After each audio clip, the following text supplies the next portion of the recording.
Bueno, hola a todos. Los saluda hoy en sintonía Andrés Rodríguez desde Buenos Aires, Argentina. Yo, como algunos de ustedes o la mayoría ya me conocen, soy uruguayo. Así que bueno, hoy tenemos el placer de estrenar un nuevo formato en estas transmisiones ICC. Vamos a hacer una transmisión de a dos. Bueno, tengo el enorme placer de estar con una persona que no solo sabe mucho de ajedrez, sino que es muy grato escucharlo, que ya se los presento, que es el gran maestro Óscar de la Riva. Debo decir catalán, pero vive en Andorra, ¿correcto? Sí, sí, correcto. Digamos que catalano-andorrano en estos momentos, ¿no? Bueno, Bueno, buenos... ¿a los andorranos se los incorpora como catalanes o no? Esta es una duda que tengo de este lado del mundo. Pues no, que va. Aquí es otro país y de hecho a un andorrano no le puedes comparar con un catalán, ¿no? Ellos te dirán que Andorra es un país separado de España y en cambio catalán en estos momentos es una Claro. autonomía Es lo del que, reino español. entonces es lo que nos pasa a uruguayos con argentinos, viste que a los uruguayos nos dicen, bueno, es una provincia más de Argentina, y esto es una ofensa bastante importante para nosotros. Bueno, Bueno, una provincia muy grande. sí, una provincia que gana muchos campeonatos de fútbol, por lo menos, no de ajedrez, pero por lo menos muchos de fútbol.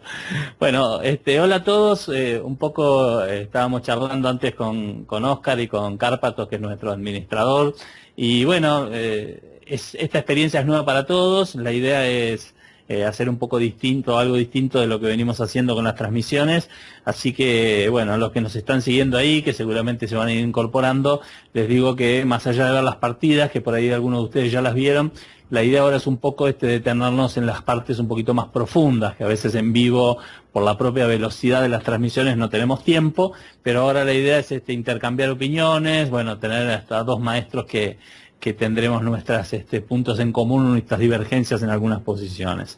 Así que bueno, una primera ronda para mí dentro de lo esperable, realmente no me ha gustado mucho el nivel de las partidas, no sé tú, Oscar, ¿qué piensas? Bueno, yo creo que la primera ronda de un torneo como este, un candidatos para enfrentarse a todo Magnus, ¿no? Pues lo que es como una ronda de tanteo, ¿no? De hecho, creo que los jugadores, aunque se conocen sobradamente, estoy seguro que todos vienen preparados con un repertorio diferente, con ideas frescas. Y bueno, estas primeras rondas a veces en torneos de estas características pienso que son de tanteo, ¿no? A partir de aquí veremos si ellos entre ellos detectan quién es el que está más flojo, el punto débil, quién es el que está con más energía. Y yo espero que cada ronda sea más animada, ¿no? Es cierto que esta ronda primera, pues bueno, a nivel de aficionado, de los aficionados que han Sí, estado siguiendo la yo retransmisión. por ahí no me refería tanto digamos, a que son las partidas más entretenidas o menos entretenidas, sino realmente, y eso me ha sorprendido un poco, vi muchas imperfecciones. Probablemente, obviamente ligado a lo que vos decís, el nerviosismo inicial, siempre uno que tiene cierta experiencia, no en torneos de esta magnitud, pero sí en torneos similares a nuestro nivel, uno dice que en estos torneos nadie quiere empezar perdiendo, ¿no? Que empezar perdiendo es algo realmente, no solo representa un cero, sino representa un factor anímico muy importante. Un poco me parece que se ha notado, bueno, claramente, por ejemplo, en la partida de Kariakin con Svidler, Kariakin salió a no perder de blancas y poco más que eso, incluso Aronian con Giri, me parece que un poco hubo también de estas características.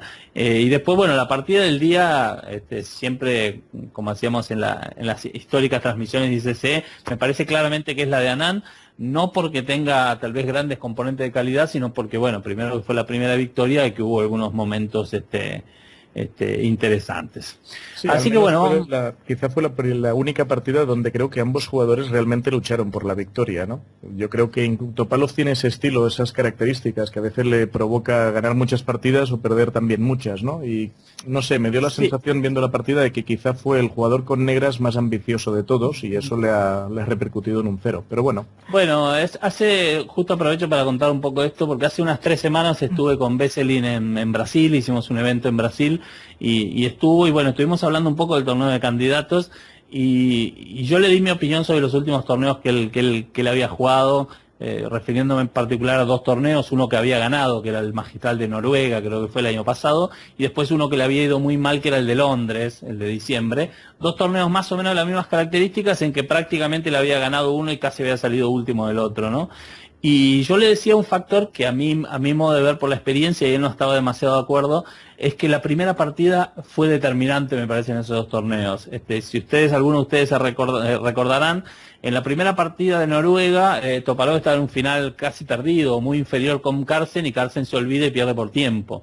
Y ese torneo, esa partida termina repercutiendo de tal forma que para mí hace que Topalov tenga un envión anímico y que Carlsen haga el peor torneo de los últimos años o tal vez de toda su vida, ¿no? Y en el torneo, en el otro, en el de Londres, me parece que pasó un poco inverso. Él tenía una posición con mucha ventaja con Giri en la primera ronda y después medio como que se queda apurado por tiempo y bueno, al final se la termina dando vuelta, ¿no?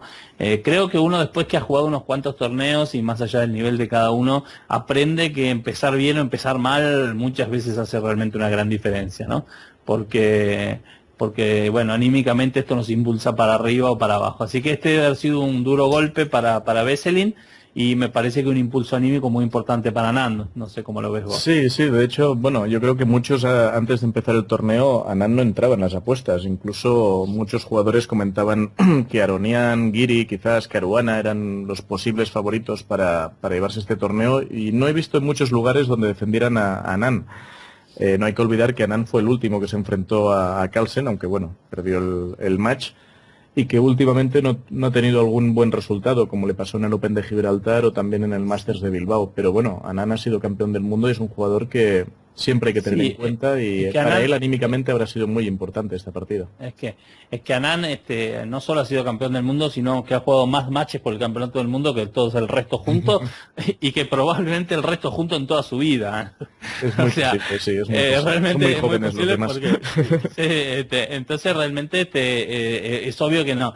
A ver, el año pasado, si tú no recuerdas mal, después que él perdió el match con Carlsen, también lo daban por muerto a Anand, ¿no? Decían, bueno, Sí, ya fue, sí, que exacto, se retire bueno. y terminó ganando el torneo de candidato. Pero Después vamos a ir hablando... Sí. Después vamos a ir hablando un poco de las predicciones, que esto también es muy común en otros deportes y también lo vamos a aplicar.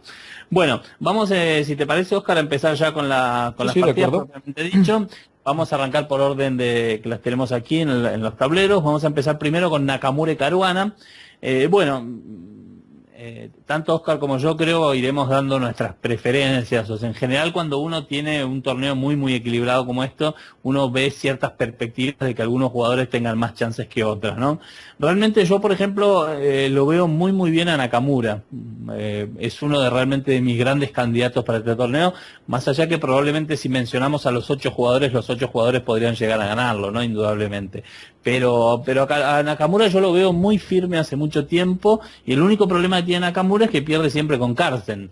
Pero bueno, esa será otra historia. Como Carlsen no está jugando en este torneo, en mi modesta opinión, Nakamura es mi favorito, por lo menos no porque personalmente lo prefiera, pero objetivamente, ajedrecísticamente, lo veo hace tiempo jugando bien, prácticamente sin altibajos, con mucho espíritu de lucha. Así que pienso que esta partida puede ser importante, ya lo vamos a ir viendo. Nakamura me parece que salió bien de la apertura y después fue un poco impreciso en algunas cosas. Así que bueno, vamos a arrancar. Comenzó con una inglesa. Bueno, con G3, una de las líneas más tradicionales, no por el orden. En general se suele jugar caballo C3 primero o caballo F3, pero en general se transpone el mismo esquema.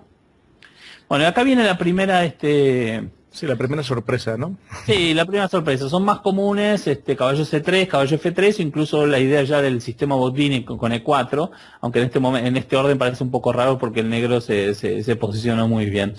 Yo aprovecho un poco para comentar y Óscar, me gustaría saber un poco tu opinión. ¿Qué opinas del tema de las aperturas?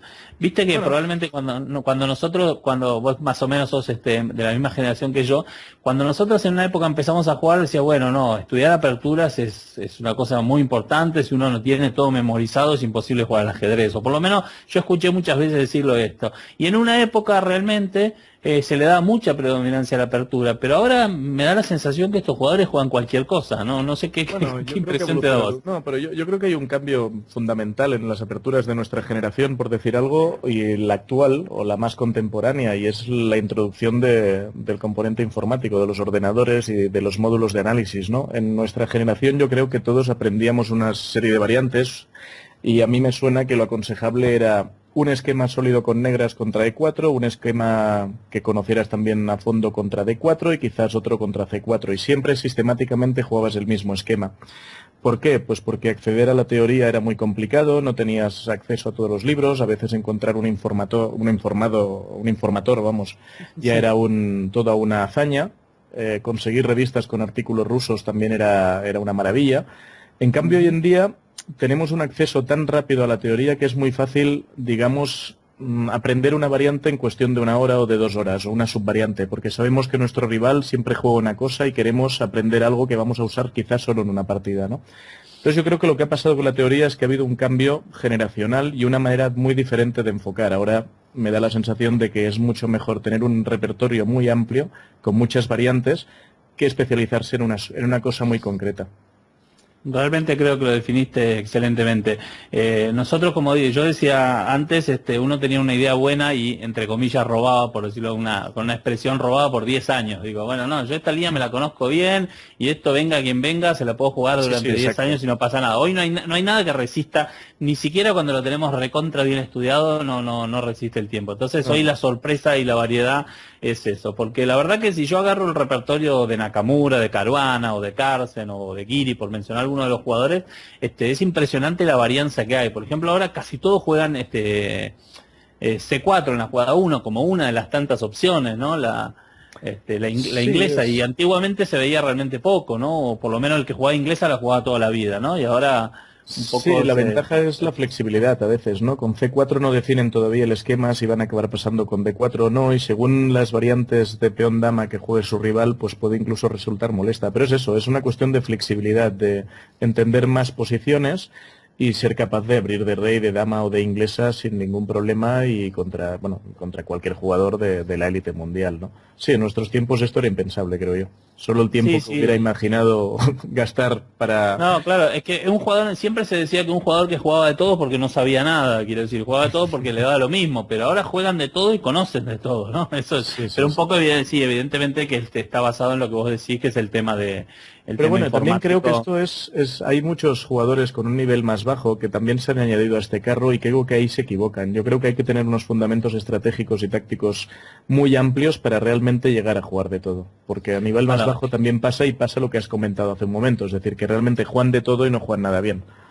Bueno, eso es lo que justamente ese punto quería llegar. Para nosotros los mortales, estas cosas no son tan simples, porque tenemos que recordar que estos jugadores en general son súper profesionales y tienen entrenadores, varias computadoras y le dedican 6, 8, 10 horas por día al ajedrez. Entonces, una cosa es hacerlo así y otra es pensar que uno en 5 minutos ve una variante y ya sabe todo, ¿no? Ese es un gravísimo error. Yo hoy a ti te pasará un poco lo mismo, veo mucho con los alumnos jóvenes como son sorprendidos a veces por una jugada de una partida que ya es clásica hace 50 años y que nunca en la vida la vieron y realmente no tienen esa cultura general necesaria. Bueno, vamos a seguir con las jugadas. Aprovecho para comentarle a todos los que nos están escuchando que, bueno, a medida que estamos aprovechando para charlar un poquito, pero a medida que nos incorporemos con las partidas y las variantes, bueno, vamos a ir leyendo sus comentarios y vamos a tratar de ir respondiendo las dudas que puedan ir surgiendo, ¿eh? Bueno, E3 entonces la jugada sorprendente Nakamura, jugó E6, el esquema simétrico Caruana, y luego de D4, bueno, en este momento jugó caballo E7. Bueno, acá viene para mí primer punto importante. No sé, parecía bastante natural la jugada de 5, ¿no? Ya que estamos jugando el esquema simétrico, parecía muy lógico jugar D5. Caballo E7 es una jugada que permite el D5 de las blancas, que gana espacio. ¿Y por qué crees que Caruana no jugó D5 en esta posición? Pues sí, es difícil de decir. A mí creo que la variante que quizás pueda molestar es que las blancas, con este tiempo extra de presión sobre el punto de 5, no sé si alguna idea de este estilo puede resultar molesta. Buscando quizás caballo E2 F4 y presionando de 5. No sé, sospecho que quizás fue algo así, pero tengo mis dudas, evidentemente.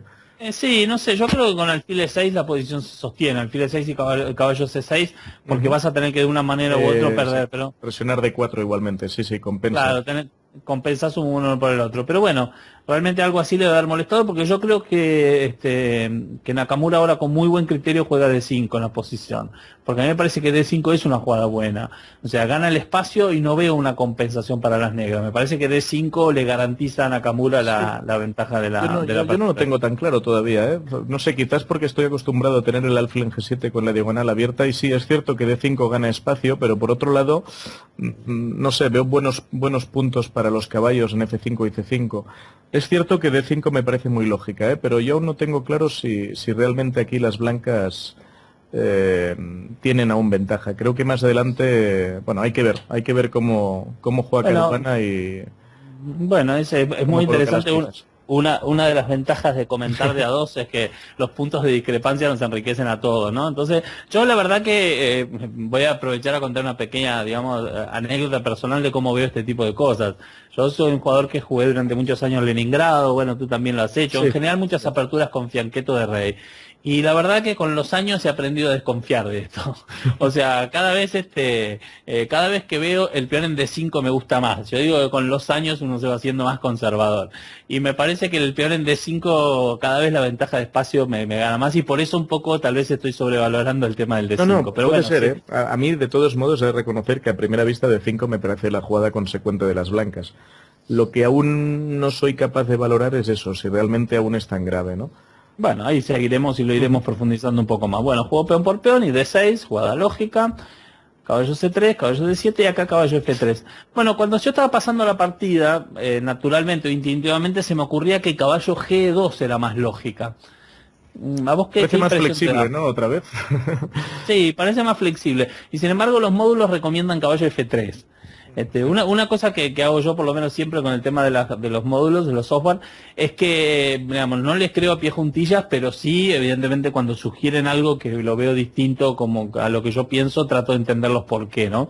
Y realmente no me quedó del todo claro. Creo que incluso podríamos pedirle ayuda a los que Sí. nos están siguiendo. A mí no me quedó del todo claro por qué el caballo está mejor en F3, porque entiendo que en muchas líneas es para controlar el punto de 5, pero en esta posición en particular, si voy a ir a D4 voy a ir igual, y desde D2 me parece que puedo ir a F4 también en algunas variantes. Sí, a mí el único sentido, tuve una sensación parecida cuando vi la partida en directo, de hecho, y lo único que se me ocurrió viendo cómo va después es que con el caballo en F3, al tener despejada la columna E, las blancas quizás están más preparadas para aprovechar esa columna con un torre 1 controlando las casillas de la columna E, ¿no? Pero vamos, ha sido la única impresión que he tenido de decir, bueno, quizás el motivo de que el caballo esté en F3 es ese.